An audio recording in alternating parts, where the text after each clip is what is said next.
Hello and welcome to DDOcast episode 271, recorded live February 24th, 2013.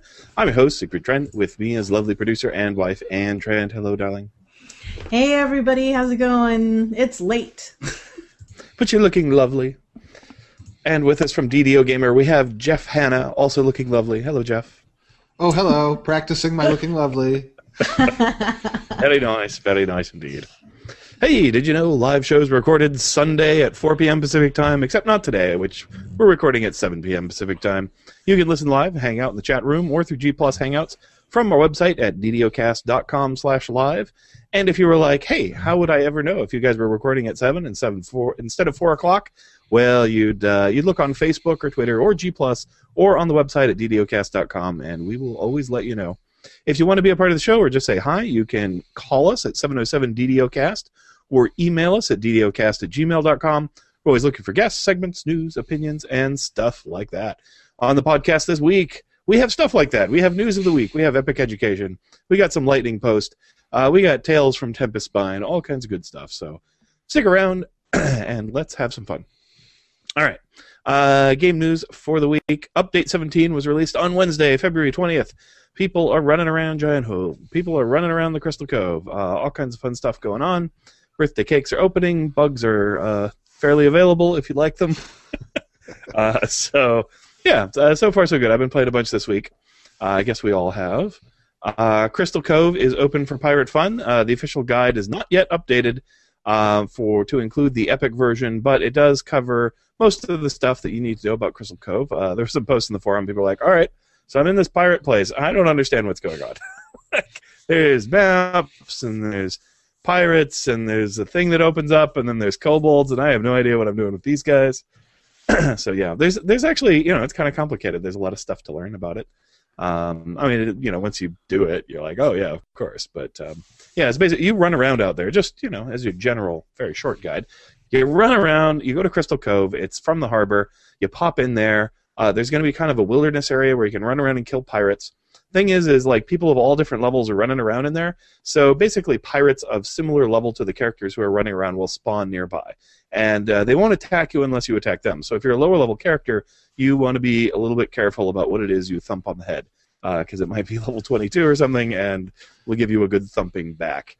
But as you kill the pirates, you will get little goodies, treasure, maps to other pieces of treasure, and you'll get little treasure map tokens that you can use to get yourself a compass. And you turn in these pieces to the pirates on the boat, and eventually when enough people turn in pieces, then the Crystal Cove event will open, which is on the boat, and you pop in through there, and then you're going to be in very much the original challenge kind of quest, where you're helping kobolds mine crystals, and you want to get the kobolds mining crystals, and you use torches to tell the kobolds where to go, and you try to protect them from monsters that will eat them, and get them. They'll run out following the torches, pick up crystals, bring them back to their base, turn them in for points, and you can buy extra torches and extra kobolds and so on and so forth. So that's your basic guide. And then in the Crystal Cove, you get little crystal turn-in things, and then you use those to get items.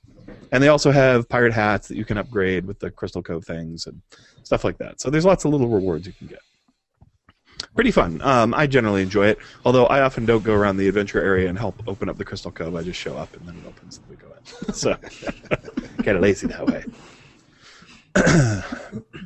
You're a but taker. That's the deal. You're a taker. Yeah.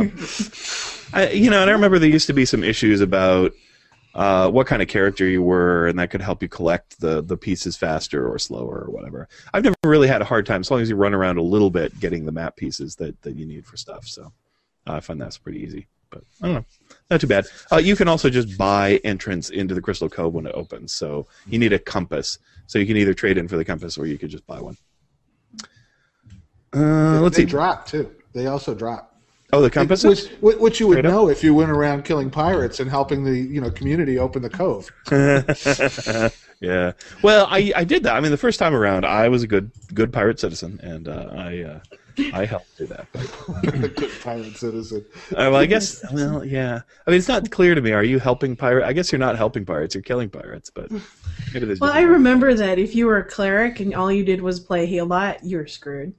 Right. Right. You didn't get any drops. So I hope they fixed it somehow, especially if you're at a party. Yeah, it used to be you had to get a little damage on the critters in order to give them a shot, so or to get a shot at the random stuff that dropped out.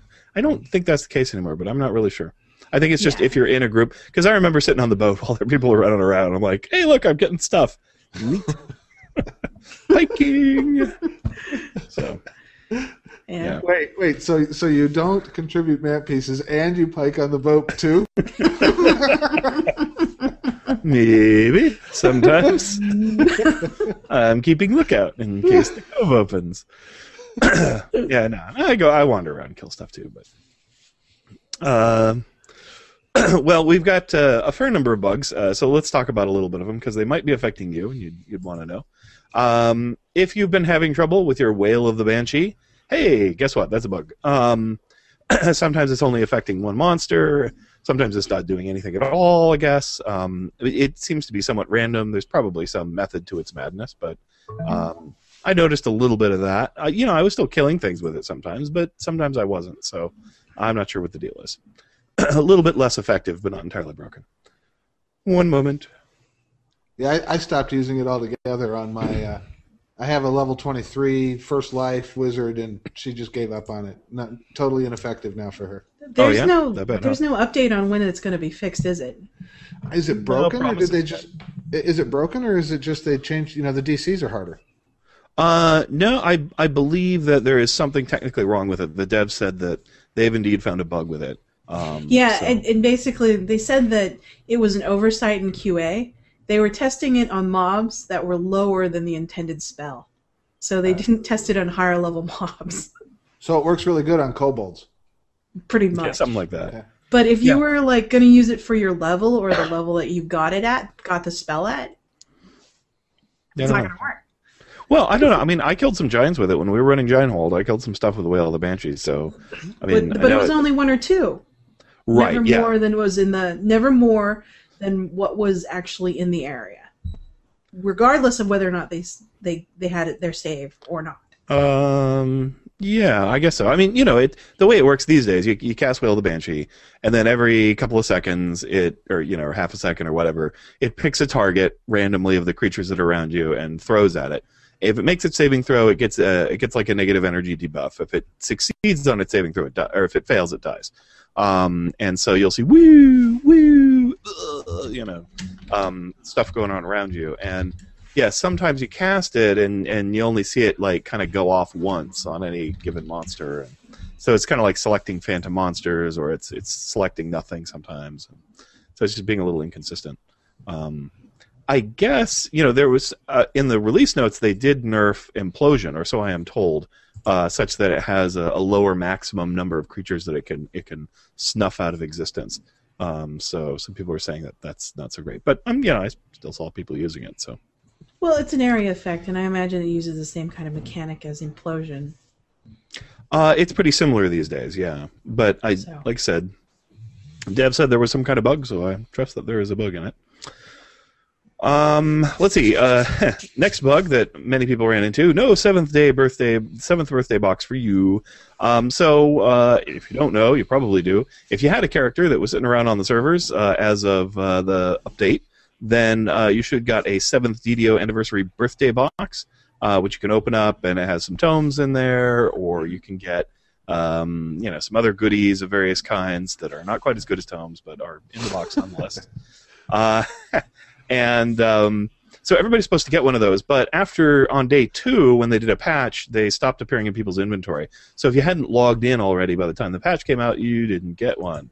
I'm sure they intend to get everybody their birthday boxes once they figure that out. But and I haven't heard word of whether they've addressed that yet. But that's been going on. I was lucky. I logged in all my characters on the first day because I had a little bit of insomnia. I was up really late, so I just logged everybody in to use their birthday boxes.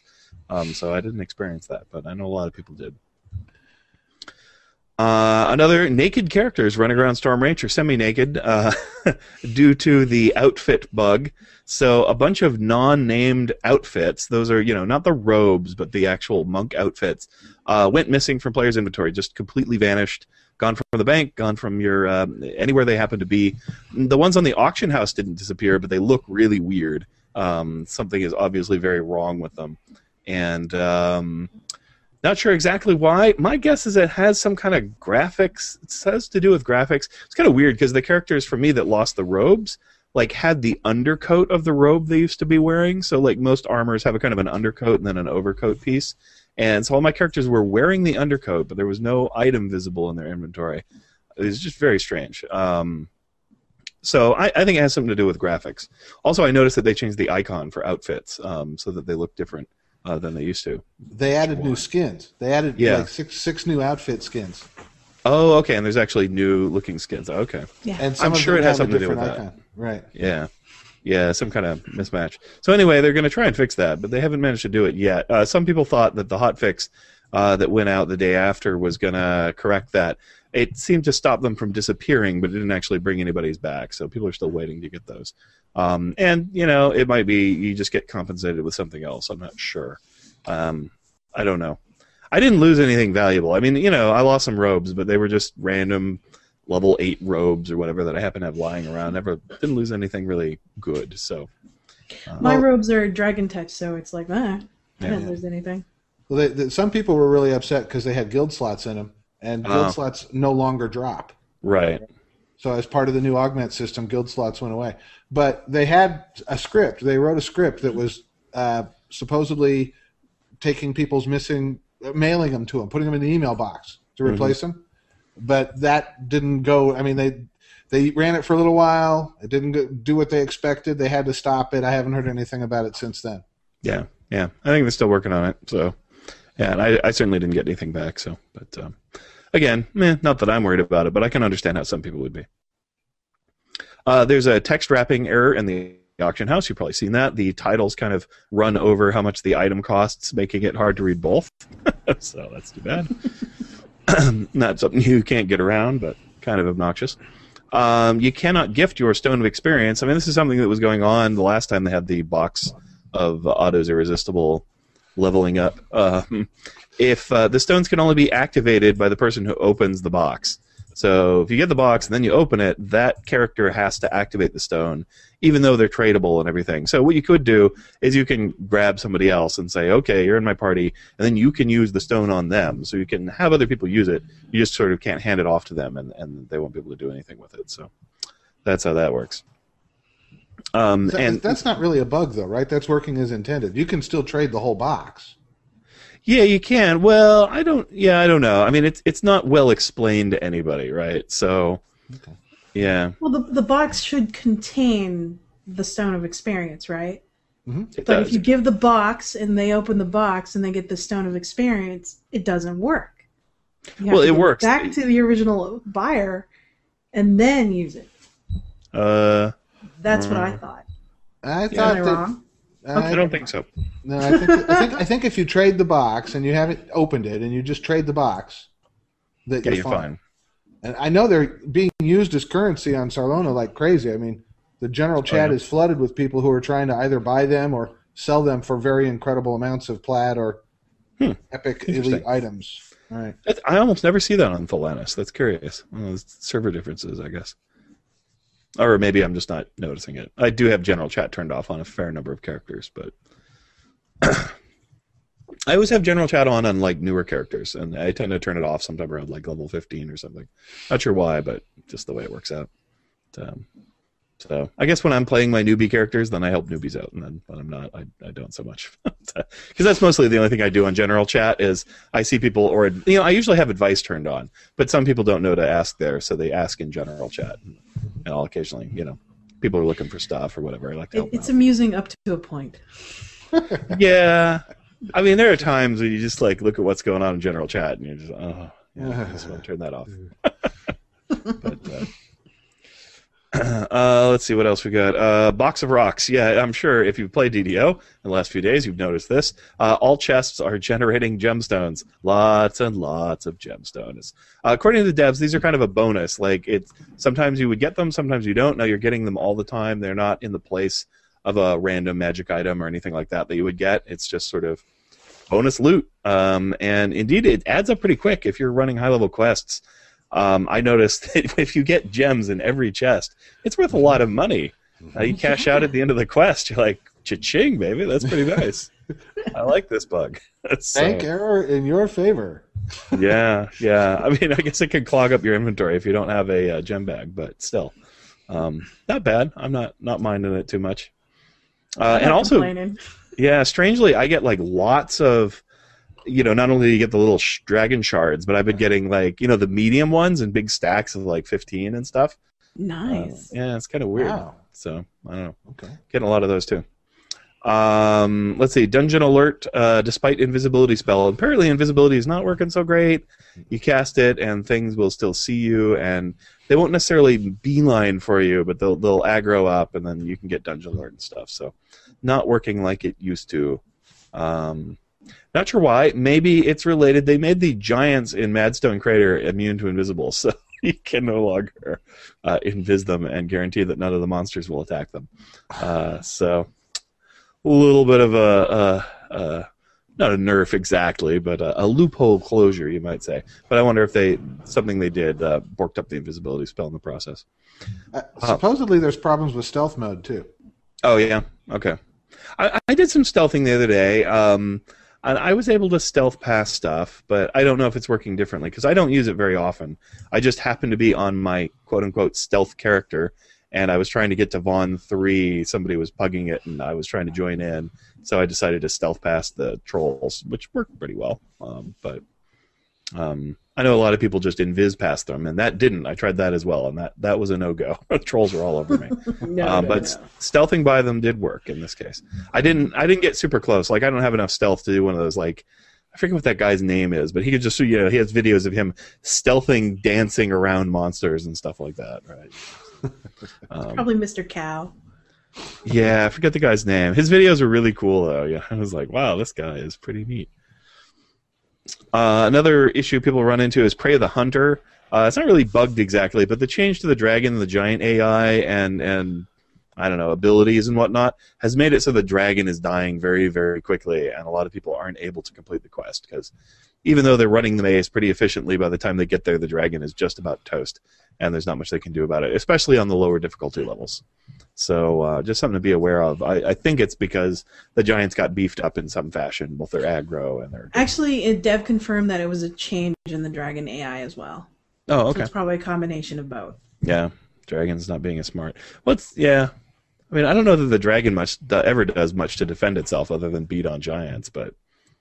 so, yeah, I don't know. Let's see. Poison Quiver binding before equipping. So I guess if you have a poison quiver and you pick it up, it will be bound to you. So apparently there's also a couple exploits running around. I'm not sure what, but some guy was posting on the forum saying, I'm not telling people how to do the exploit. I just want to know what the devs think of the exploit. And then they would close the thread, and then he would open another one. Like, not getting clue. You don't...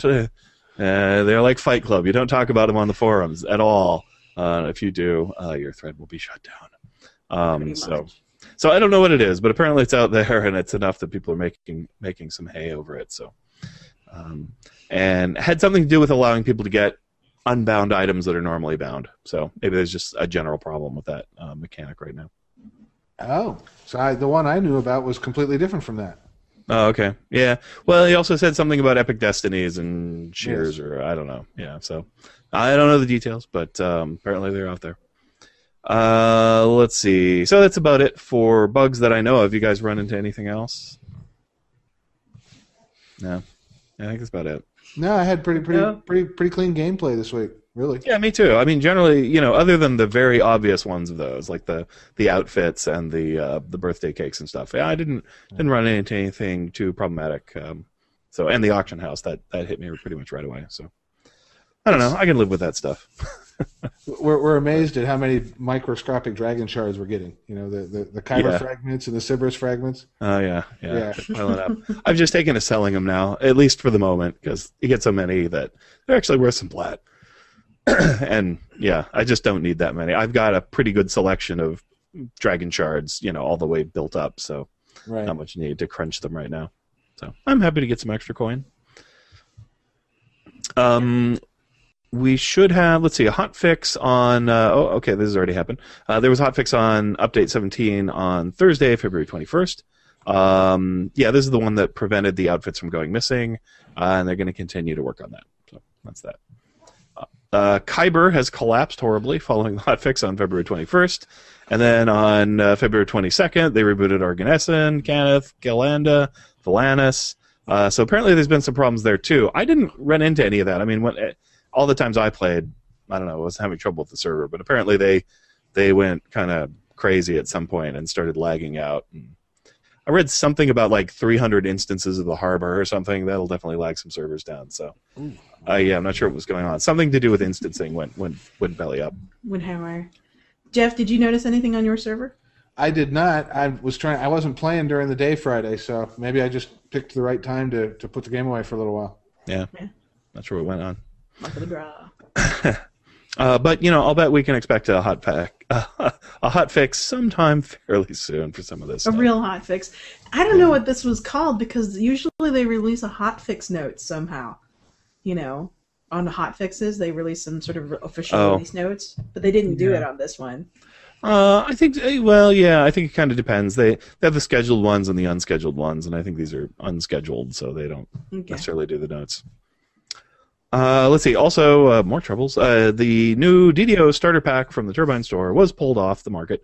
New billing system apparently is not playing nice with the starter pack, was temporarily pulled. Told Turbine can correct it. If you already purchased it, Turbine account support team can assist you via web or phone. Their intention is that if you want to apply the pack to an existing account, you should be able to do so, rather than making it a separate account. I'm guessing that's the nature of the problem. People bought that, and then they ended up with a new account, and that's not what they wanted. Has a nice Lobi Scorpion pet, apparently, that you can get, kind of like the Panther. So it's sort of a hireling, but it's a low-level hireling. And pop it out and use it on your low-level quests. So, yeah, kind of neat. I'd probably enjoy that. Depends on how much it costs. I might even pay for it. Just because I like little scorpions. I don't know. Let's say DDO store changes. As part of an effort to reduce redundant offers in the DDO store, stacks of certain experience elixirs will be retired on 2/28/2013. This includes a whole bunch of stuff. Basically, lesser, medium, greater experience elixirs and major experience elixirs in the 5, 25, and 10-pack increments. And the ones that they will still have available are basically those things in the singles and 5-packs. And then apparently there's something called a sovereign experience elixir. I don't know that I've ever seen that, which is only available on 1s and 5s anyway. So, yeah, some people are speculating that they're just trying to make more money because the more of them you buy, the less you get. So I guess that might work out. I would expect that maybe they're actually, if I were sitting there and they were like, you know what? We just have way too much crap in the DDO store. Like, there are too many items. People can't find stuff. What can we get rid of? And you'd be like, well, we offer these in different sizes. You could just have the smaller size and people could buy multiples of them. Okay. So I'm not sure that it's entirely just a way to kind of milk more, but as a side effect, that's kind of annoying. So it'd be nice if the 5-packs, I don't know, maybe have more of a discount or something. Just, if people really, or if you buy in bulk, you can get some kind of thing. I don't know. Yeah, it'd be nice if they have bulk discounts. Yeah, you buy 10 of them. Yeah. Well, Quartermaster C was because people were complaining, right? Yeah. And he posted something about there's gonna be like a permanent discount code you can use over and over again. I didn't. It sounded kind of vague. Okay, it sounded really vague. Yeah, I know they can do those. Like, you do a discount, and then if you buy a certain amount of things, you can get something off. So, well, at least they're responding to it. That's cool. I didn't see that, but yeah, I mean, I'm guessing that just they were looking for stuff to get rid of, and that was the most redundant thing they could get rid of was different amounts of the same objects. Let's see, DDO store news this week: 20% off Slayer boost, loot boosts, and selected storage till February 28th. So a few more days for that. That's about that. And as far as I know, the kind of bonus weekends are continuing, right? We're still getting extra loot, XP, etc. It's supposed to end today. Not loot. Yeah. Oh, okay. Just XP. Yeah. All right. And it's renown. Supposed to end today. Oh, okay. And renown. Cool. Yeah. So I guess that's about it for game news for the week. Now we have a Shamgar's Epic Education number 28 of the Lord of Blades, Party at the Forge.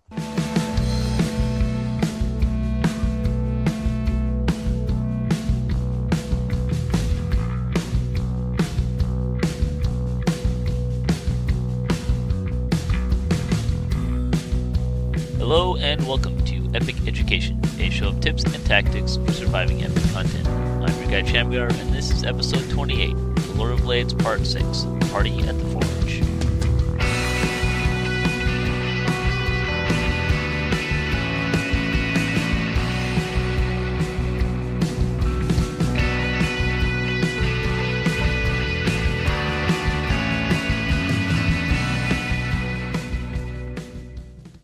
Thus far, we have covered several specific roles. We have our tank, 2 to 3 folks focusing on heals, and a dog kiter. This episode, I will be focusing on the party's role throughout the raid fight. There's a lot that is going on throughout the raid, and as a member of the party, you will not only need to know what is going on, but you need to know what can happen and how to react to it without being told. If you wait for someone's instructions, then you will likely perish.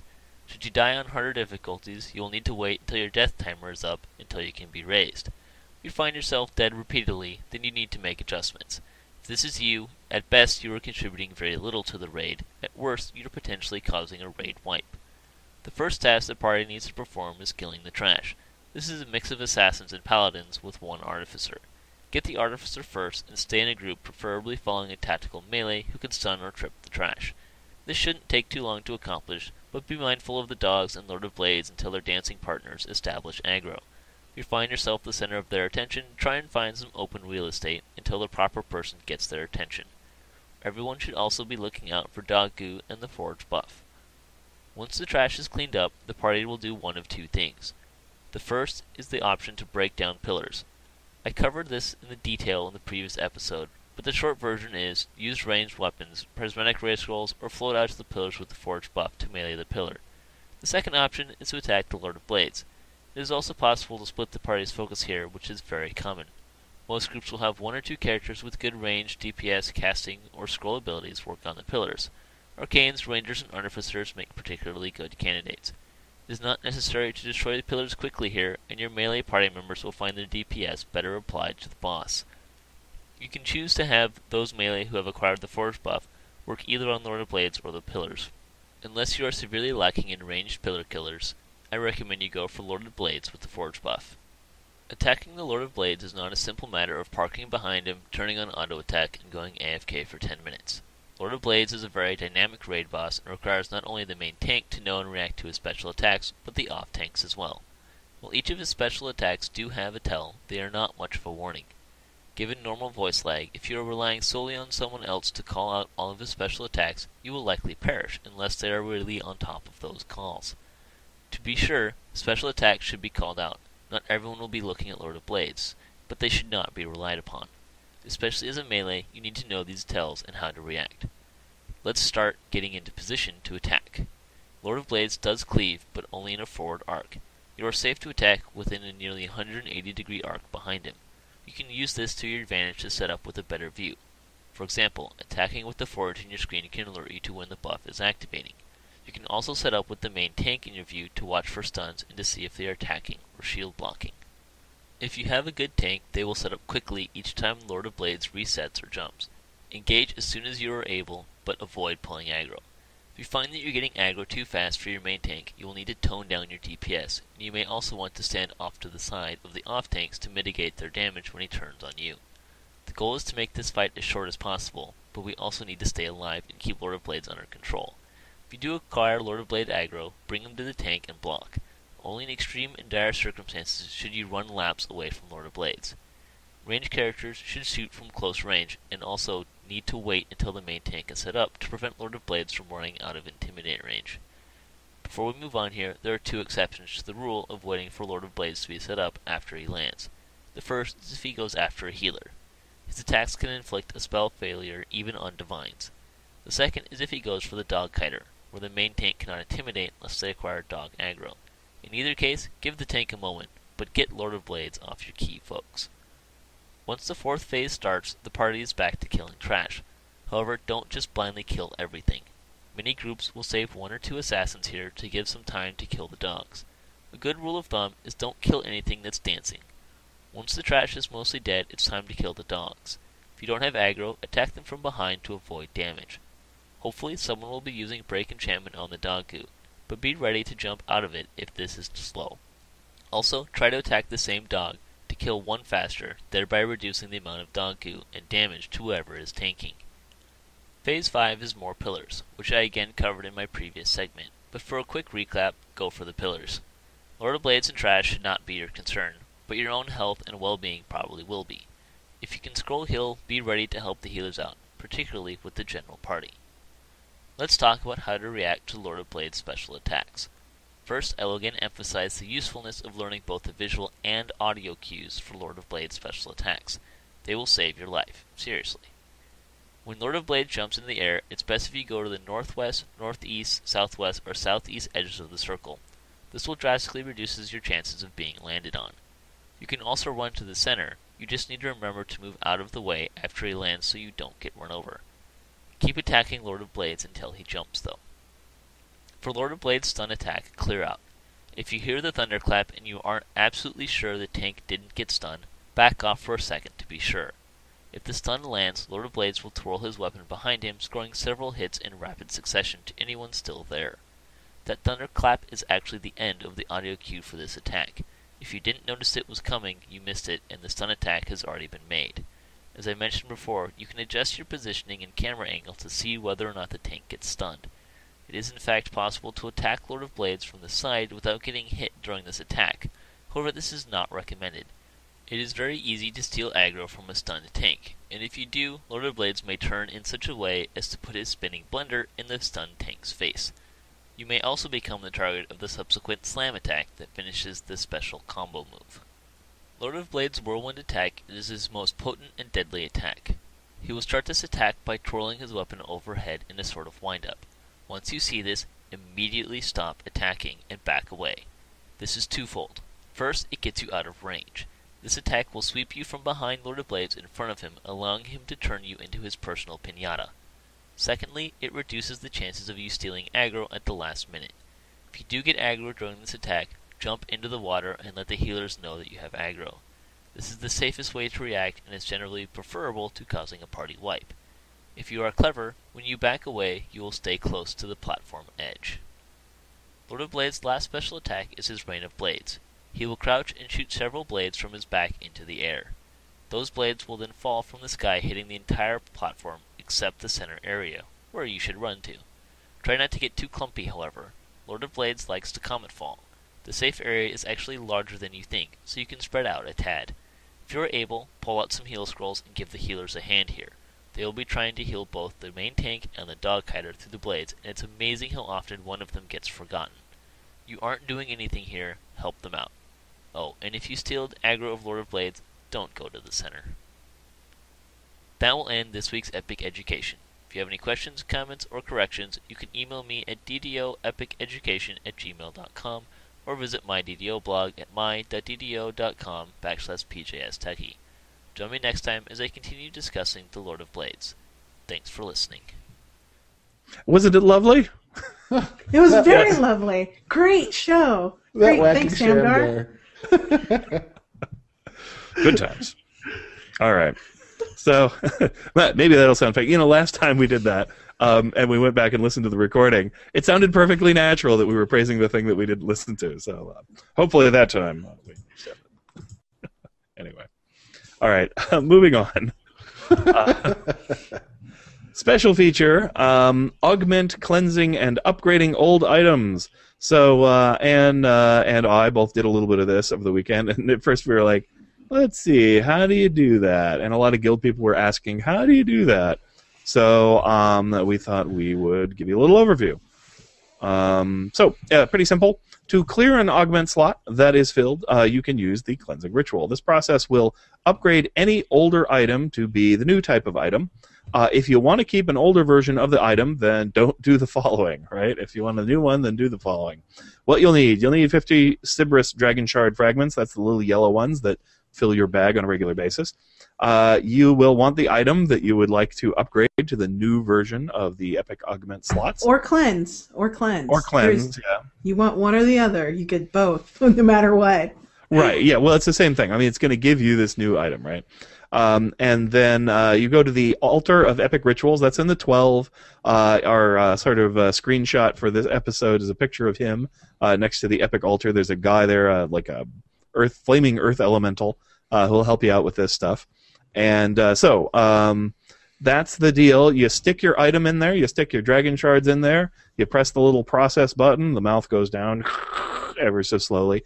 And presto, you get your new item. So the deal is, I mean, basically this is destroying your old item, right, and creating a new one. So it's going to take your old Epic Helm of Cheese Weasels, and you will get a new Epic Helm of Cheese Weasels. And it may have the same types of slots on it, but they're going to use the new augment system rather than the old one.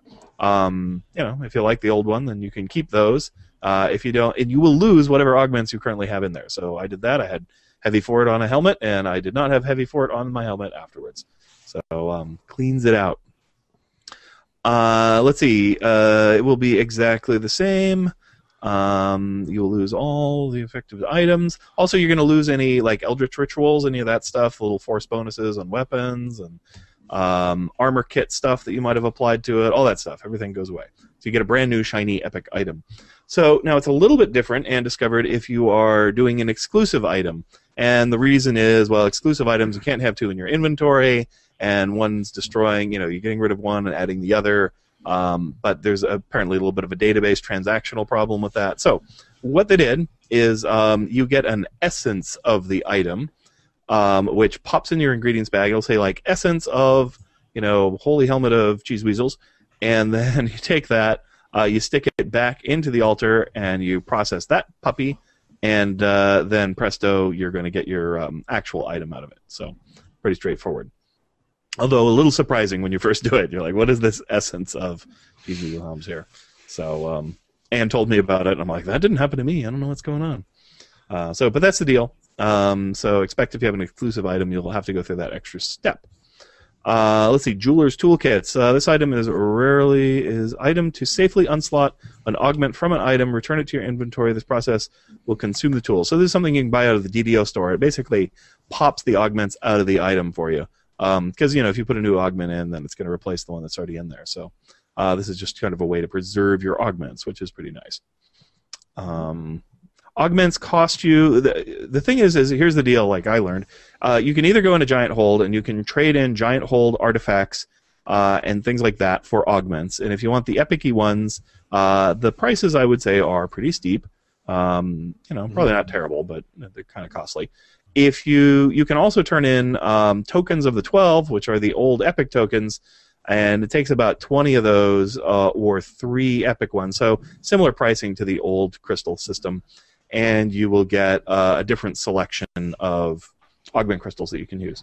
So I did a little bit of both in order to pop some, and I looted a couple over the weekend as well. So I'm using them. I wouldn't say they're appreciably cheaper than they were. There was something they were saying that they would be a little easier to get. And aside from looting them, I'm not sure that I'm seeing a lot of that. But so far in the auction house, they seem pretty pricey, especially the high-level ones. Has that been your experience on your server, Jeff? Yes, quite a bit. I know that I looted 3. My gamer girl didn't get any. I got 3, and 2 of them were the same. So yeah, and there's like hundreds of augments, and I've got a duplicate already. So. Well, the fun part about the jewel kits is that some of the named items come with a colorless slot already filled. You can use it to extract that. Oh, yeah. So right. you can sell it. I didn't think of that. Mm-hmm. Yeah, I've seen those in the end reward list from Giant Hold Tour. Yeah, so that's kind of cool. Yeah, when you pop it out, even though the item is bound to character or bound to account, that gem should not be bound to account, and it should be tradable, and you can auction it off. Oh, nice. Yeah, so the toolkits are like 150 turbine points for 1 kit, up to 995 turbine points for 10 kits. So, if you're really into the augments, that's not too bad a deal. Especially VIP, and you're getting some free turbine points.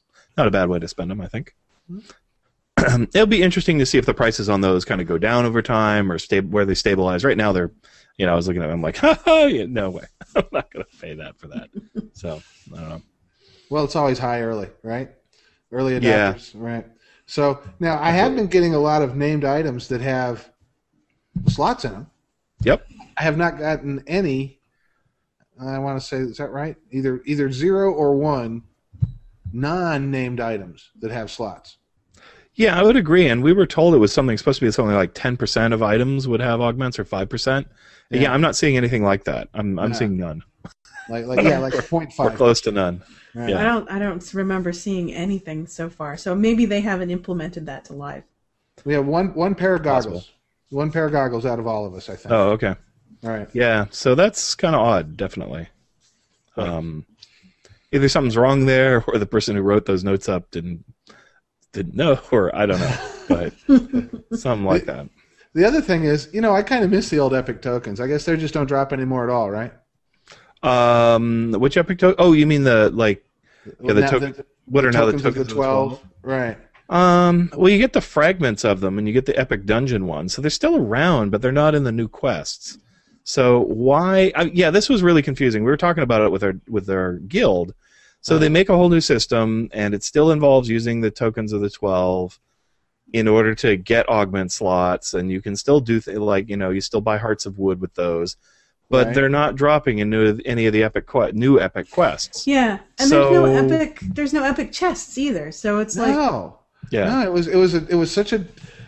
In fact, it went backwards. We did a cable for one on Epic Elite, and we're not an Epic Elite guild. We're just not. So it took us like 2.5 hours and 50 or 60 deaths, and it was lots of fun. But wow, hard, brutal. And we get to the end, and first off, it's not even 2 chests anymore. They've changed it. You only get 1 chest, and it wasn't epic, and there was no epic token, and it was really quite the letdown after all that effort. Yeah, no epic shards were dropping randomly when you kill mobs. No. Yeah. So if I had to ask Turbine one question, and I'll see if I can ask this question, what's up with that? Because it just doesn't make any sense to me, and they didn't talk about it particularly. So, you're not. I mean, maybe they're thinking that those giant crafted relics are kind of a replacement for those, since you could buy augments with them, so it's an alternate system. But you can't get Hearts of Wood with them. It's a very odd decision that they epic an adventure pack, and they don't follow the same pattern as they did with the other adventure packs that they had epic versions of. And it's kind of like you were saying in the last show, right? They can't seem to make up their mind what systems they're using. Right. Exactly right. So it's just a letdown. I mean, it used to be you'd get to the end of the quest and there'd be a big blast of purple light and songs from the heavens and a gigantic purple disc, yay! Which I usually forgot to get anyway, just because that's me. But at least it was there. So this time it was just okay, have a chest. It's just a normal chest, but it's yours. Only one though, because we've taken one away for some reason that I don't know. And the other thing was, why do these epic hobgoblins continue to drop the same little ritual? What was it?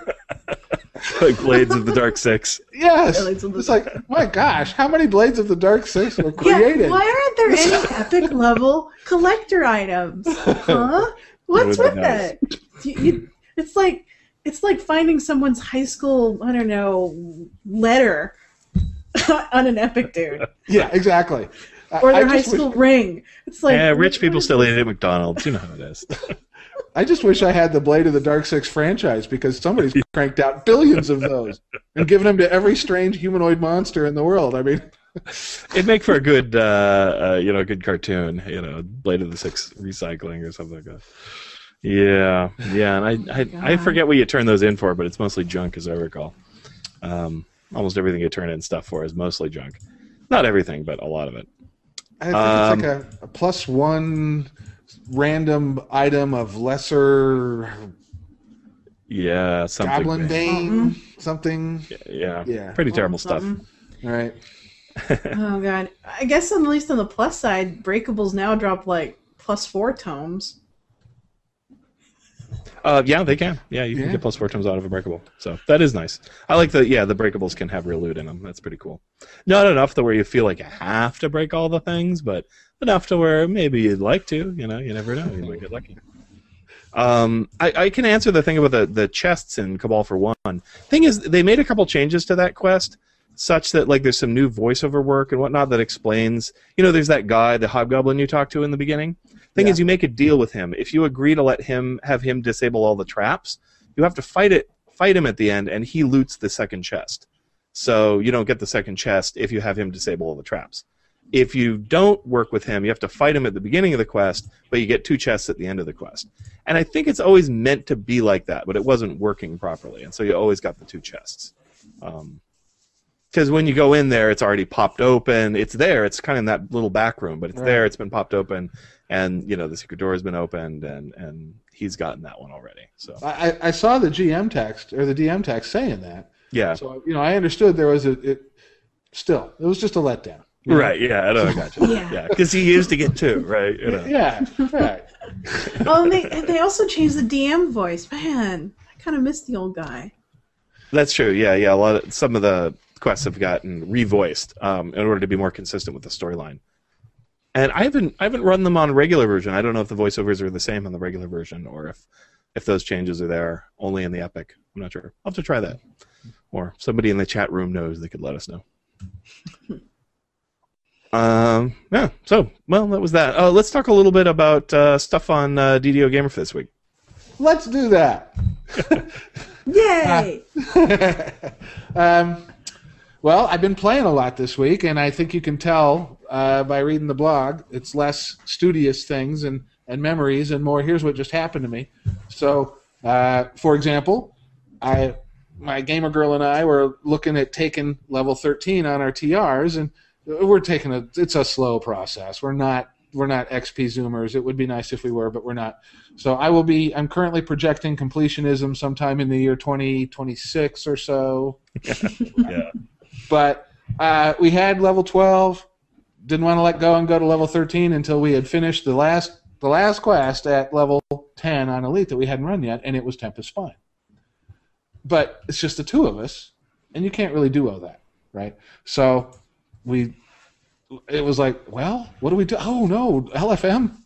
That's like foreign territory. We haven't done that in so long. We just now that we've been running with the 2 of us or with the guild, but okay, what the heck? So we did it. We put up an LFM, and it filled pretty quickly. And I just have so many memories of Tempest Spine going so many different ways, often wonderfully, but often just crazy. People can't get across the fire just to get to you can't even get to the first fight. Right? Yeah. I've had groups Which way did you guys go? I'm standing on a big cliff. There's giants there. Right. And it's a long-ass quest, and there's underwater swimming, and there's multiple paths to get to places, and the theme song of that is often, hey, where are you guys? And so it's pretty soon the quest is nothing but rescues and going backs and, where are you guys? But, no, you know what? I guess either I got lucky or the quality of pugs have improved. So because everybody got right to the first fight, everybody zoomed right through it. Here I am all worried. I go running off after ice to go pull ice into the group and immediately die. That's exciting. Yeah, you were the group's only death, right? I was. But the group was good enough to pick up my death, and they pulled ice, and apparently Turbine has increased the duration between killing ice and fire and still being successful because we had time to they killed ice. I ran to the shrine. I raised myself. I had time to run all the way from the shrine down to fire, and then I got the final blow on fire. Oh, so wow. Time for all that, and it was still good enough. But okay. That was the only problem we had in the whole run was at the end, Sorjek decided to make his last stand on one of the puzzle pieces that we needed.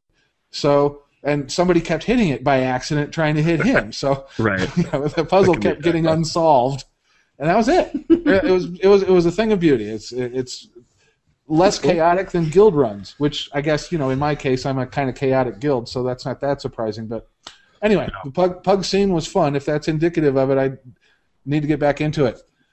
Cool. The other thing that happened to me is, well, a couple of things, but running through King's Forest with my gamer girl. Found a dragon, like to slay dragons. They lead to treasure. And I looted one, and there was a +4 tome in it. Now, I'm sure this is because of the 2% loot, or the +2 loot, right? But I've been playing forever. I don't have a +4 tome of any kind. This is the first one I've ever gotten ever. Oh, cool. I know. I was so excited, and I realized, well, wait a minute. This is because of the +2 loot. There's people who burn Jewels of Fortune all the time. Is this? Mm-hmm. I mean, is this what life is just like? If you're running a stack of Jewel of Fortunes, is this how the 1% plays? Yes, pretty much. Very well could be. Yeah. Do you know if any of the Madborn run with the Jewels of Fortune on? They run they nonstop. Pretty much, they run nonstop. That's how they have amazing empires of wealth. So. Premium loot everywhere, +4 tomes popping out of normal chests. I mean, that's an epic normal chest in an adventure area, right? Yeah. So if you have a +2 loot weekend and you have a +2 loot gem, they stack, and you go into an epic hard or epic elite raid, you'll get +5 tomes. Well, I was all thrilled with my +4, and the very, very next day, out comes the new update. And somebody pulls a +5. Yes. Yeah. Puts it on the floor. For one day, I was part of the 1%. It achieved true epic strength. Ah, well. Yep. Yeah. So, it was a strength tome, too, which is nice. It was. That's correct. It was a strength tome. And there for one day, Chelina Armstrong really was the strongest halfling in the world. Very nice. Yeah. And then... I was gonna say I remember my first +4. Somebody gave it to me. It was very nice. It was a random stranger in a Demon Queen epic, and they were like, "Oh, yeah, I don't need this +4 int tome. Anybody here say maybe that Pale Master over there would like it?" Yes, yes, it would. All right, here you go. Oh my gosh. OMG, OMG. You like me, you really like me. Yeah, that was pretty cool. That was actually how I got my first +3. And on a Reavers raid many years ago, somebody just slid it to me in the chest. Yeah. And said, "Here, I can't use this." Yeah. Nice. That's awesome. Yeah. People are so nice in this game. Yeah, they are. Yeah. So, well, unless you're reading general chat. Okay. Or certain portions of the forum or... Oh, the forums. Oh, don't get me started. Yeah. I can't read them anymore right now. It's just I'm not going to read you. I go through phases, because I always want to skim them because there's good information in there, but sometimes I just... No, I don't need to read the forums this week or next week. I'll just read Dev Tracker. That's it. I enjoy them, 30 quatlus on the troll in the corner.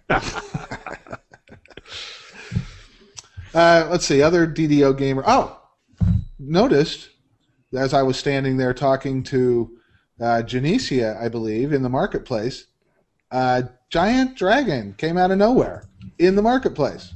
Mm-hmm. It comes and so I and I looked at it, and then it went away.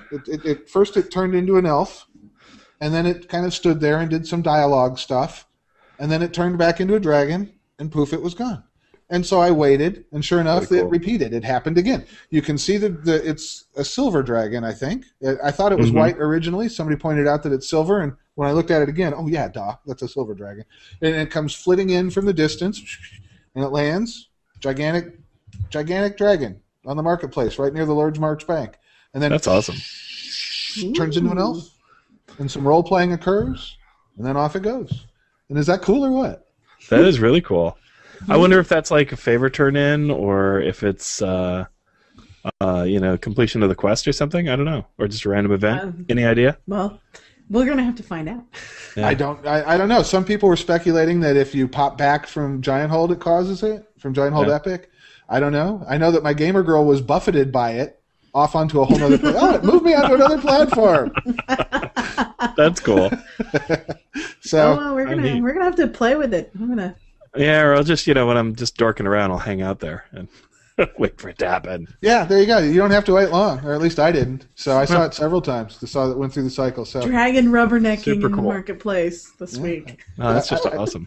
I love those kind of touches. I mean, they really make the game come alive. So yeah, anytime a game can surprise you, that's always a pretty delightful moment. I mean, yeah, at least I really like it. Wow, look, a dragon in the marketplace. That's just too cool. They're gonna geek out.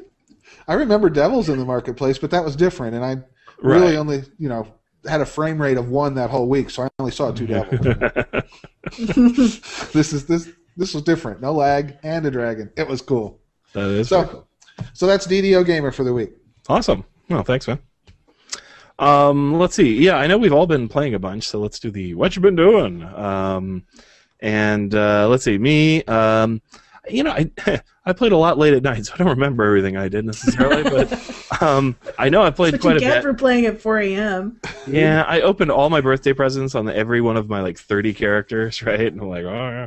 It's funny. Some of the older characters have been around so long; they've had a lot of birthday presents. So I'm running out of characters that need the tome. So I had to kind of come up with: do I want the Cerberus Dragon Shards? Do I want the spell potions? Or do I want the the endless heroism potion? Which if it was an endless greater heroism potion, I would be all over that thing. But endless heroism, it's like heroism potions are really cheap. I don't know that there's much point to this. It's like getting Dunkin' Donuts coffee instead of a Starbucks latte. Yeah, I mean, it took 1 or 2 on like some low-level rogues, because why not? But yeah, they didn't really have much use for anything else. So yeah, my policy is if I have a blue bar and I mainstay spellcasting, I'll take the potions, and then I'll take the Cerberus Dragon Shards after that. So, and if I could take any tome, I'll take the +2 tome. Right. But it's funny getting to the point where I have characters that everything is they have +2 tomes on everything, not because I got a Supreme, but just because these birthday things add up over time. So let's see what else. Ran Giant Hold quests. I did all the quests out there. I have not done the raid yet, although I qualified for it on one of the characters. We went and fought all the dragons in the tour on our first tour run, which was fun. They weren't a lot different, although with the acid fight, that giant was knocking us around that room constantly. It was really funny. We took him down, right? So he dies, and then we're starting to walk into the treasure room, and then boom, he knocks us across the room from the afterlife. Like, you bastard. So that went pretty well. The guild seemed to feel like the Giant Hold tour didn't scale the way, like that the epic quests in Giant Hold were harder than the Giant Hold tour quests, that the monsters were tougher out there than they were in there. And I don't know, personally I didn't feel it as much when I was doing it, but they really felt like there was something wrong with the scaling going on in Giant Hold tour itself. We were doing them on epic hard, so for what that's worth. Uh-huh. I don't know, I've been grinding my lobies through some of my favorite quests. Vaughn 3, I'm going to forget the name of them, but the one where you collect the little shards in House Fjarlan, that's worth a big pile of experience points. So any quest that's like kind of medium length and worth a big, huge pile of experience points, those are my favorite lobby quests. So I've been running a lot of those. Tear of Drakan, yeah. That's one of my all-time... Like, I actually like the quest. For me, it has kind of like some interesting challenges for characters in it. The respawn room, and there's a couple other rooms, and it doesn't have many shrines, so it's definitely...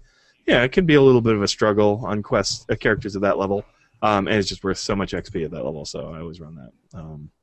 Same with Vaughn 3. Although, some of my characters, I have to be in a group to run that one, but still. I like pugging it. It's pretty fun. Yeah. I don't know. Yeah, some other stuff too. I know I leveled some lobies, but I don't remember all the details. Anyway, I had a really good time, and I also run some epic characters around the Giant Hold, just cruising, killing dragons, killing giants, stuff like that. How about you, darling? No, hey, I did a lot of stuff. Well, Carson ran epic versions of Giant Hold quests and flagging for the new raid, and then I got some really awesome loot. I'm pretty happy. I got my bronze ingot arcanum, which is a quarterstaff, and and since we did it on epic hard, I got the minimum level 25 version, and basically it's got +10 bonus enhancement, spellcasting implement +30, superior acid lore, corrosion 120, and impulse 120, and potency +80. That's nice. Yeah, and she got it on her on her acid spec sorcerer. So I was like, bam! Oh yes, rock! And then I also got a shamanic fetish, which is a trinket, which is a devotion item with a radiance of both of 100 plus 140, 114 with an yellow augment slot. Really nice item. Jeweled cloak, which is really fun because it has 2 augment slots, a yellow and a green, and it has spell absorption 25 per day. So Wow. great stuff. Okay. And it also gives like mine. I lucked out, and mine gave. They come random with their +7 stat item. So mine got charisma, and that's great because it's my sorcerer. So. And it actually looks like a skull, which is way cool. Oh, no, that's the jeweled cloak I was talking about. Oh, I'm sorry. Oh, never mind. Yeah. Now I talk about the Madstone skull. Wait. Does it look like a skull? It Yes, does. it looks like a skull. It rocks. It's like poor Horatio. He's in your hand. Alas, poor. I got one It's too, York, but of course it's York, so it's I got one too. But of course I got mine on my barbarian. Oh. Well, they're bound to a count, so you could trade it, but just don't equip it. I didn't know that until I was looking at how cool it was. This looks awesome. I will never touch my epic sword of shadows again. Yeah, mine. So again, I got the minimum level 25, which is on epic hard, and that means it comes with a purple augment slot and an orange augment slot, which I promptly filled with stuff because I know it's replaceable. Yeah. And of course, I went around and upgraded some of my items. So I've got the Nightforge Gorget, which is a necklace that normally just has heavy fortification on it, but now with the new version has a yellow augment slot. So hey, cool, might as well. Does that change the minimum level? Yes, it will. So I've got a couple of my characters that use it because it's the only slot they've got in the next slot. So I'm gonna upgrade it.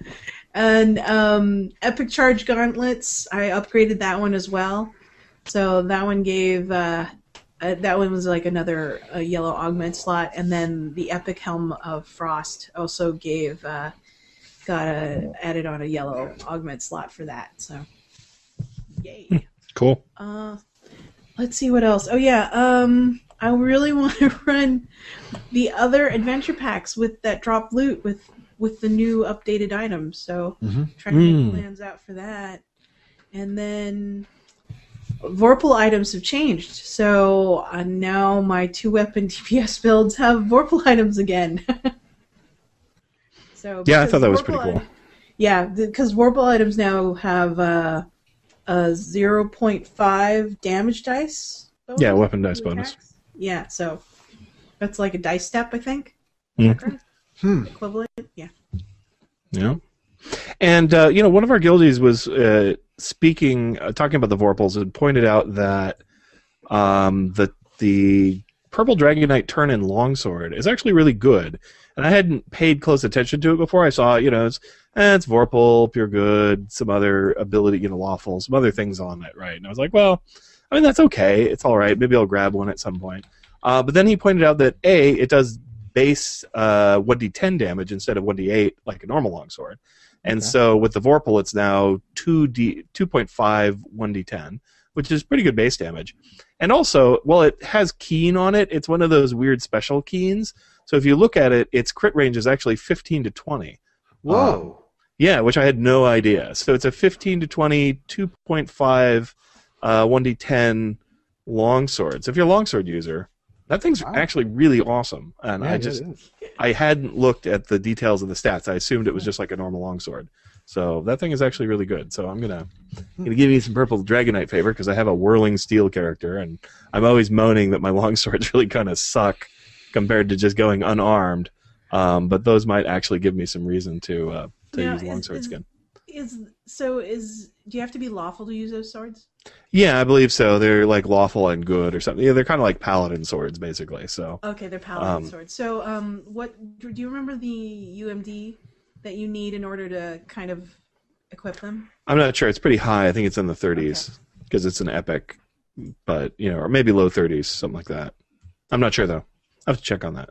I mean, my character's paladin, so I'm not too worried about that. But but for others, yes, it doesn't fit on any character. But yeah, the guy was one of our guildie who had sort of discovered this and had a longsword character was super happy about it. So he was doing really good damage with the things. Wow, I've got a longsword character, but it's good suddenly. How did that happen? Yeah, exactly. Yeah, you're like, wow, okay. Maybe time to dust this one off. So yeah, Those are pretty awesome. All right, so when you're putting the augments, and I'm asking, Ann, because you've been through this week, obviously, you got hands-on experience with it. What happens to the minimum level? How do I calculate what the change is going to be? Oh God, minimum level goes up. I think by. Well, yeah. Basically, the deal is if you put an augment in a weapon, and the augment is a higher level than the current level of the weapon. So if you put a level 25 augment into a level 20 item, it becomes a level 25 item. Okay. So it just pops up to the level of the augment. The higher of the two. Okay. Yeah. All right, because I was looking at this Nightforge Gorget with the yellow slot, and I was thinking, that's the lowest level heavy fort item, right? Yeah. But you wouldn't want to lose that by putting something in the slot. But it sounds like you wouldn't have to. You could still have lowest. It could stay the lowest level heavy fort and still have some minor but probably very helpful yellow item. What is yellow? That's like poison defense and stuff, right? Yeah. It's like resistances and things. So you could put a resistance item in there or something like that. Well, that'd be great at 8th level, 9th level. Whenever you get that Gorget. Yeah. No, it definitely gives a little more life to the thing. Or like Anne, you can be high level and it just happens to be a really convenient heavy fort slot. And so you can put a level 20 augment in it and, you get +6 charisma or +7 on something and heavy fort. That doesn't suck. So sweet.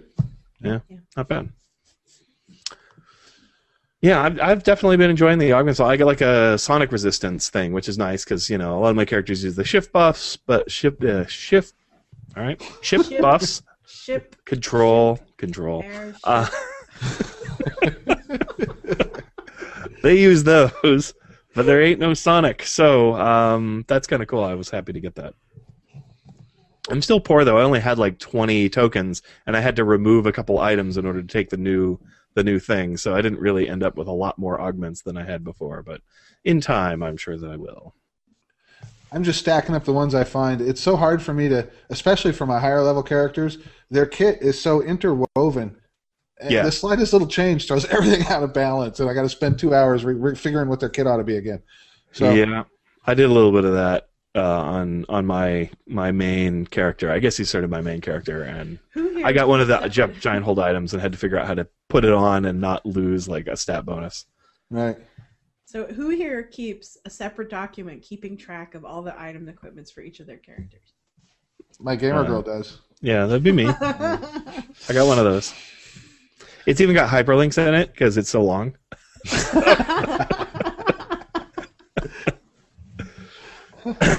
Yes. I don't always maintain the thing. I probably open it up about 4 or 5 times a year and kind of go through and take inventory of some stuff and figure out what... Because I'll forget. I'm like, people will be like, so what do you want to do? And I'm like, I don't really know, but I think there's some items that some character needs. And so it helps me remember, because I'll be like, oh man, this guy really needs a X kind of item. And so I'll write it down and then I can go look. I'm like, oh yeah, I remember what I was doing. I prioritize my top 3.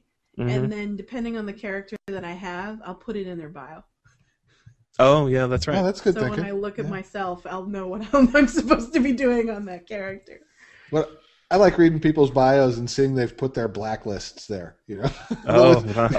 List of people to never game with again and why. It's if you want drama, just read people's bios. It can be quite humorous. Oh, interesting. Yeah, I don't see a lot of those.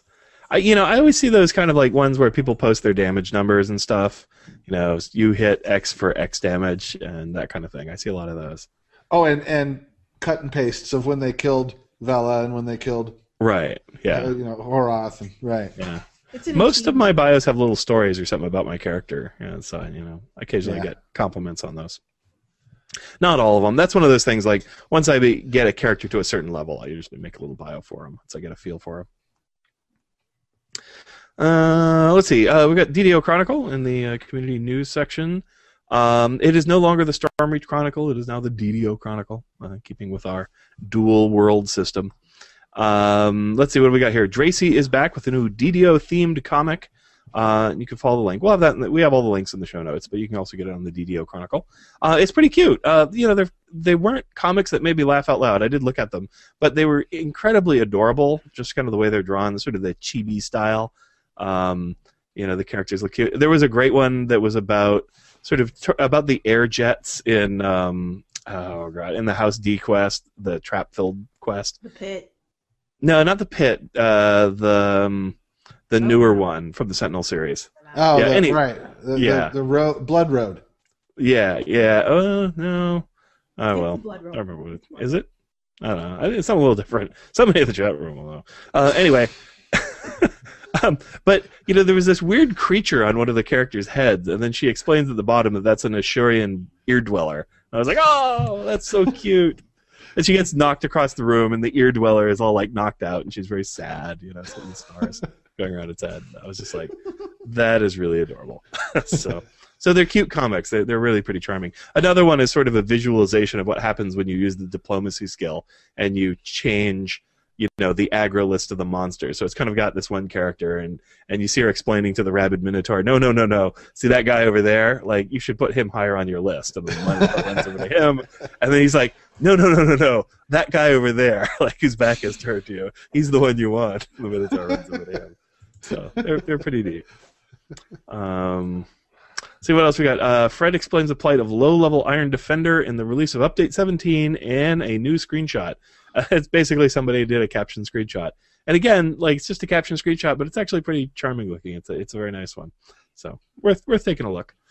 DDM's Realm item database now has a new loot from Update 17. Very cool. DDOcast looks at Update 17 with some members of the DDO development team. Hey! What do you know? Kind of circular there, huh, guys? Yeah, if you listen to our last episode, you can find out all about it. Yeah, this is the beauty of copy and paste. Yeah. Chronicle comment: would you rather be a giant or a dragon, and why? And Dragon. I would specifically be a 3.5 Emerald Dragon with Sonic Breath and Psionic Spell-like abilities.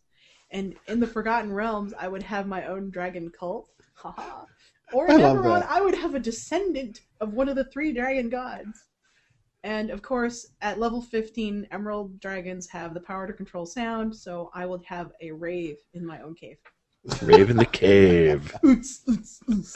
I love the precision of that. Would you be a dragon or would you be a giant? I would be this exact specific dragon from page 227 of the Monsters Compendium.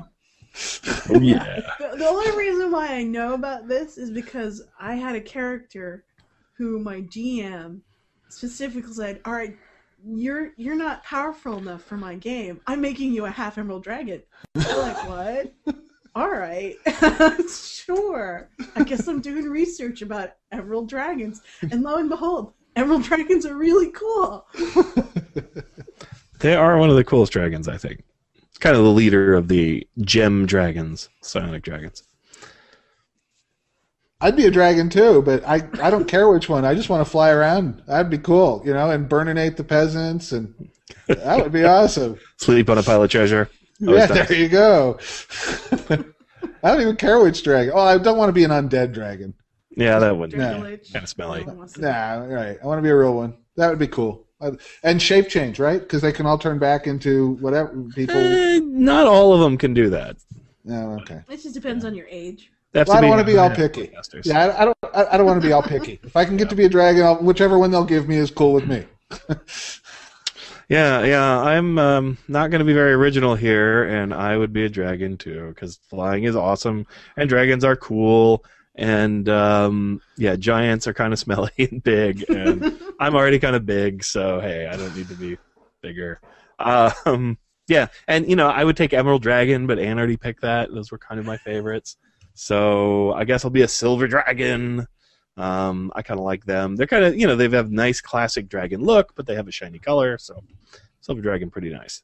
And they're pretty high up the hierarchy. Not number one.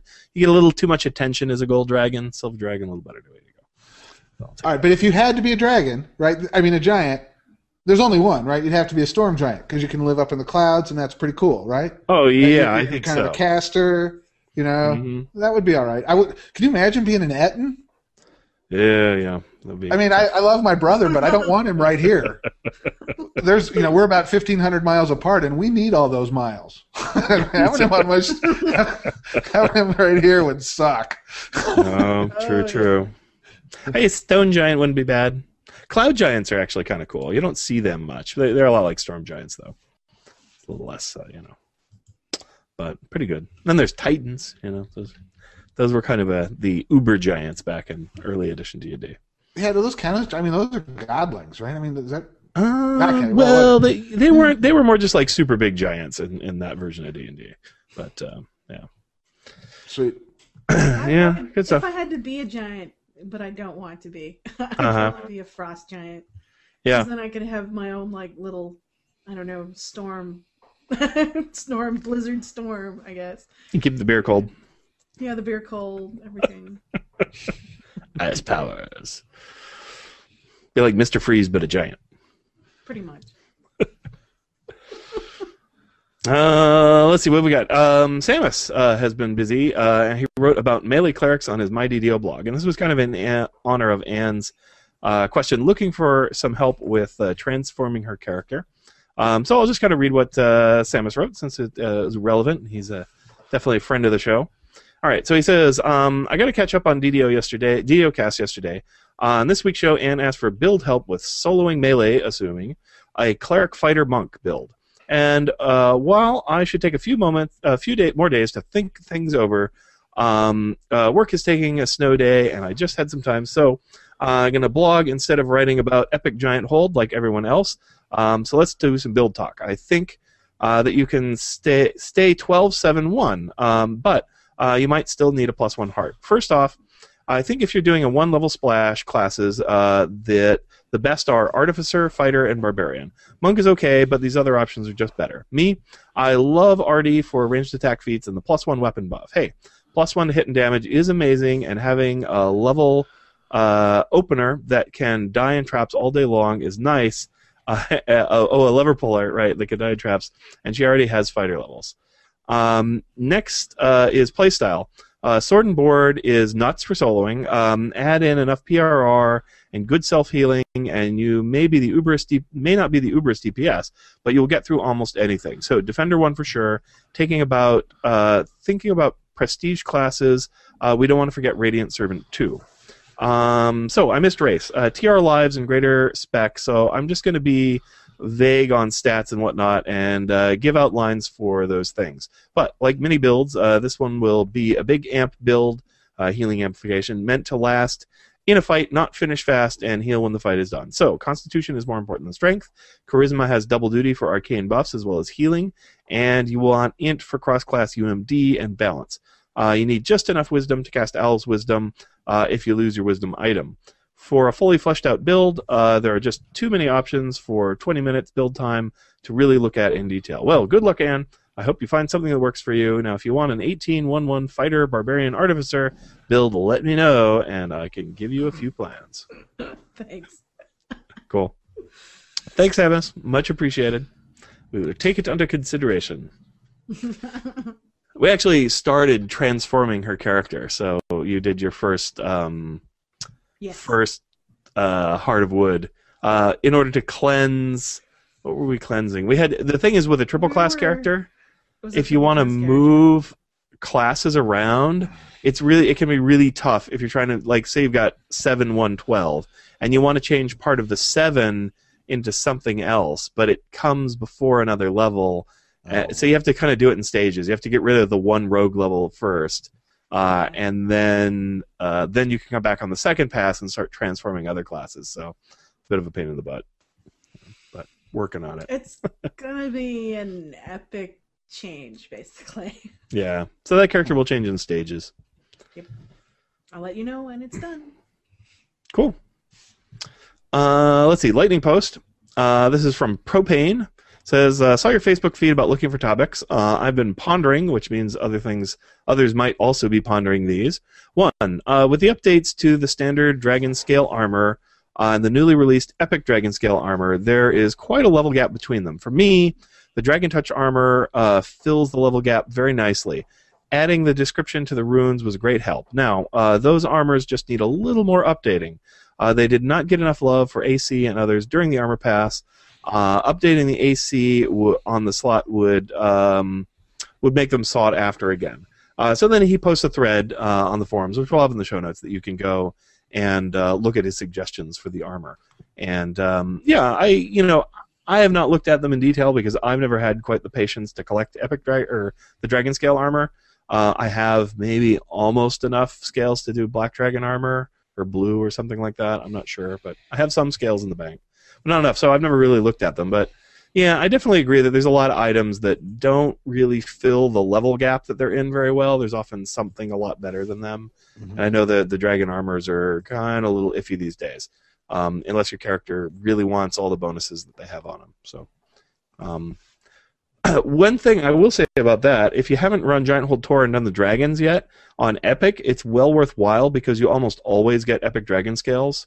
Or as far as we can tell, you always get at least one. Sometimes you get two, which is totally different than it was with the regular Dragon Scales, where every once in a while you get one if you're lucky. Well, they upped that too. Oh, did they? Yeah. So now you can get the regular ones? That was quite a while ago, actually. Oh, really? Yeah. Oh, I didn't know that. Oh, Yeah. okay. I know. Shows you how often I run Giant Hold Tor. So. Yeah, that's my favorite quest. Not much. Okay. So I guess the Dragon Touched Armor see, the only thing is he's proposing a progression where first you grind like crazy to get Dragon Scale Armor, and then you grind like crazy to get your Dragon Touch right, and then you grind like crazy to get new Dragon Touched Armor. I mean, new Dragon Scale Armor. And I think that adds up to more levels than a character has. So. Yeah, because we blow through those low mid levels pretty fast nowadays, right? Yeah. I mean, it didn't used to be that way. It took a while to get through those mid levels, but now it goes pretty quickly. So, I mean, this might be a goal to do over a course of several lives. Yeah. That would make sense. I know that I have one character that wears Dragon Touched at level 22 still, but I think that's probably going to change if I start playing her regularly. And there's a lot of new options now. Yeah, I'm the same way. I have some characters that are still in Dragon Touch Armor because it's pretty easy to get kind of a decent combo of stuff, and then you often build the rest of your items around that.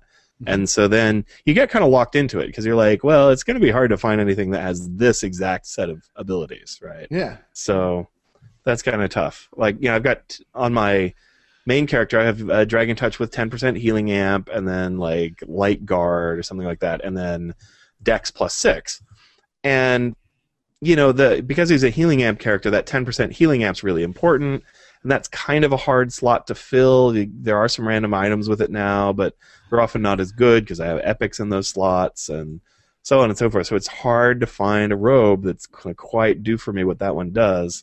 Right. And then if I get a different robe, then I don't have the Dex, and then I got to rejigger everything to get Dex again, and I don't know. Right. The slots will help, though. Those colorless slots will help me, because then I could easily throw Dex somewhere else. So that's going to make a difference. That'll break me out of my Dragon Touch, finally. I don't know. My monk has Ooze Guard on hers, and it's just so much fun. I have that on my rogue. That is loads of fun. You can't get Ooze Guard on anything other than that. I don't know that all that. I don't know. We'll have to see. Yeah, it's fun whenever the pudding comes out. Like, my guildies will buff the pudding, right? They'll throw a bunch of protections on it and see how long it can survive. Sometimes you get more than one. So. Yeah. Mm-hmm. Very cool. Yeah, I always wanted that for my wizard, who's like a summoner character. I thought that'd be fun. Oh, that's cool. I always wanted to put it on a heavy repeating crossbow, because then you're like shooting puddings. Yeah. Pew, pew, pew. When the pudding gets summoned and you have the feat, the augment summoning, does it apply? Yes. Yeah. It makes the pudding stronger. Nice. Yeah. Nice. And a lot of times the pudding will come out against things that have no attack against it. Yeah. Like something that, like a fire elemental, and it'll be it's a fire resistant pudding, It's awesome. Perfect tanking. Yep. Go pudding. Yeah, they're a lot of fun. I really like them. Let's see. Oh, he also goes on to write. 2. I've heard several people having issues with the new fog/sky in the updated Giant Hold area. They're getting headaches from just being out there. Bad enough that 2 of them have refused to enter the area anymore.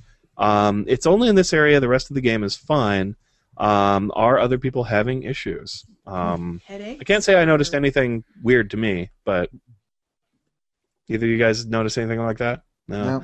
Next, after this podcast, I'm probably going to log into DDO. I'm going to go look and see if I can figure out what it is that's bugging people out. But yeah, I know that there are certain games that make people sick to play, just the motion of the camera and things like that. So it's probably got something to do with that. It could be having something to do with resolution. If you've got a pretty crappy computer and your graphics card isn't like the latest and greatest, or pretty low end graphics card, it might be resolving a little bit differently, and you could get a headache from it, I guess, if it looks like crap. Can be the other way around too sometimes. I mean, sometimes if you have the high resolution graphics, that's what really sets you off. But if they're a little weaker, then you're not getting whatever weird optical effect it is that's wigging you out. So yeah. Oh, I don't know, but kind of interesting. I thought that was curious. So yeah, if it affects enough people, I guess Turbine will have to do something to try and figure out why and try to help, because that's one of those things you definitely don't like. If running through the quest makes you physically ill, then yeah, it's a little bit of a problem. All right, and did a good job this week collecting other gamer news. The original Dungeons and Dragons books have been resurrected by Wizards of the Coast. So if you love Dungeons and Dragons, if you're feeling nostalgic for the 1970s, and if you can spare $150, Wizards of the Coast is reprinting the original D&D White books from 1974. So these are... You may have never even seen them unless you're kind of a hardcore D&D person, although on the internet nowadays it's pretty easy to find pictures of them. But this is kind of the original D&D box set, before basic D&D, before advanced D&D. They had these little white booklets. And this one's got 7, it's like a 7-volume set. You've got Men and Magic, Monsters and Treasure, Underworld, and Wilderness Adventures, Greyhawk, Blackmoor, Eldritch Wizardry, Gods, Demigods, and Heroes. And you get all those together. Now, I'm not sure, but I don't think all those things were originally sold together. I think like volumes 1, 2, and 3, yeah, were the original, and then those other things were extra books you could buy. But they're just packing them all together. Well, they even came out over time. Yeah. Oh God, I'm dating myself. But no. Yeah, they changed each time one came out. The whole game changed. It was very exciting. Yeah, because like Greyhawk and Blackmoor are totally different settings for the game and stuff. So. And yeah, I don't know much. I have never actually read through all those. I've seen the books. I've played Chainmail, which is an even further precursor to D&D, and I've played that at conventions before, but I've never actually read those. So I am likely one of those people that's going to shell out the $150 to have that in my collection, because otherwise, you'll pay about $300 to $400 to $500 to try and buy them out on the internet. So pretty good deal. And they'll be in nice condition and everything. This is a good deal because if you go on eBay and you try to look for the original white box at mint or near mint or even just very fine or fine, this package, the original package, would cost anywhere from like $300 plus. Yeah. Bam. All right, I have to. Can I throw in a quick opinion? I know we're running kind of long, so. Oh yeah, please. I'll try and use short words. This is a great nostalgia trip, but I can't imagine spending $150 for it if it isn't for the nostalgia. All right, I'm telling you, the typography was terrible. The rules were very primitive. Yeah. I really, just go by AD&D. If you want to get the way the game was played, and circa 78, 79. By the time they put out AD&D, they had it figured out. It was a much better, much more cohesive rule set. In this version, Dwarf was a class, Yeah. So, I mean, if you just want to look at the history of it, go to the library. $150. These were little pamphlets. I mean, really low quality. So, anyway, that's my say. I would not spend this money for that. This edition had tons of typos, misspellings, and everything. And which they've all reproduced. There was it looked like it's. I really do think that some of it, and maybe all of it, was just photocopied off of his typewriter. I mean, it's just like that. Yeah. Anyway. Yeah, well, no, I definitely hear you there, but I think I'm in on it. Just because I've never owned these, so. Yeah, I mean, like this package was created before I was born. So I'm going to get it because my group has played this before, and I had to borrow materials in order to create a character using the set, and I really want this. So. Well, there you go. See, what else we got? June 16th, Worldwide D&D Game Day will be happening. Finally set by Wizards of the Coast. I guess they delayed a little in figuring out when it was going to be. Anyway, it's a one-day gaming event spotlighting key product releases and an exclusive adventure.